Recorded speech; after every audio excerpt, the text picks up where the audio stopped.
दर्शकों को बता दें कि बाबरी विध्वंस मामले में बीजेपी के वरिष्ठ नेता लालकृष्ण आडवाणी, मुरली मनोहर जोशी और केंद्रीय मंत्री उमा भारती की मुश्किलें बढ़ सकती हैं। इन नेताओं के खिलाफ आपराधिक साजिश रचने का मामला चलेगा या नहीं, इसे लेकर आज सुप्रीम कोर्ट में सुनवाई हो सकती है।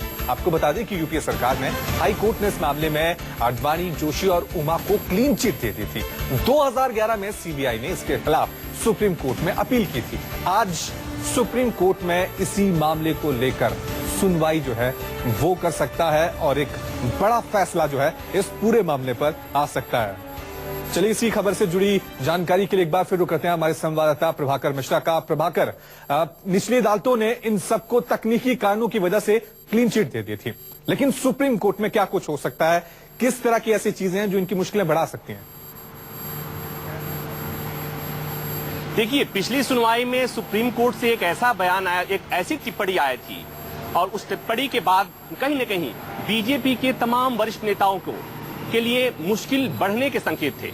आडवाणी जी हो, जोशी जी हो, उमा भारती हो, इनके खिलाफ चूंकि मामला है जो एफआईआर दर्ज हुआ था, वो बाबरी विध्वंस मामले में इनके खिलाफ आपराधिक षड्यंत्र का मामला दर्ज हुआ था, लेकिन निचली अदालत ने उस आपराधिक षड्यंत्र के मामले को ड्रॉप कर दिया था, उसे क्लीन चिट दे दिया था। हाईकोर्ट ने भी उस पर मुहर लगाई थी, लेकिन तब तत्कालीन यूपीए सरकार के समय सीबीआई ने हाईकोर्ट के उस फैसले के खिलाफ सुप्रीम कोर्ट में याचिका लगाई थी। उस पर सुनवाई होनी है। पिछली सुनवाई में सुप्रीम कोर्ट के जस्टिस नरीमन ने यह कहा कि इतने समय से मामला पेंडिंग है, ये जो बताता है कि कुछ न कुछ इस मामले में चल रहा है। और दूसरी टिप्पणी थी कि बीजेपी के नेताओं के खिलाफ आपराधिक षड्यंत्र के मामले को ड्रॉप करना, वो भी तकनीकी ग्राउंड पर, यह बात समझ में नहीं आती है। और उसके बाद आज की सुनवाई होनी है।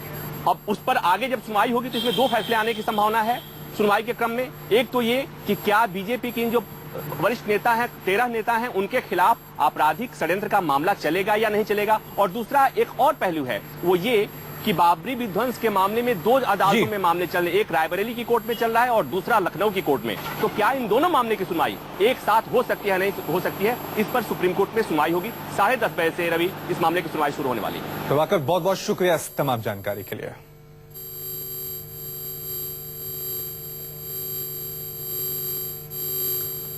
तो बाबरी विवाद में आज सुप्रीम कोर्ट में सुनवाई और सबकी निगाहें इस सुनवाई पर जो है वो टिकी हुई हैं।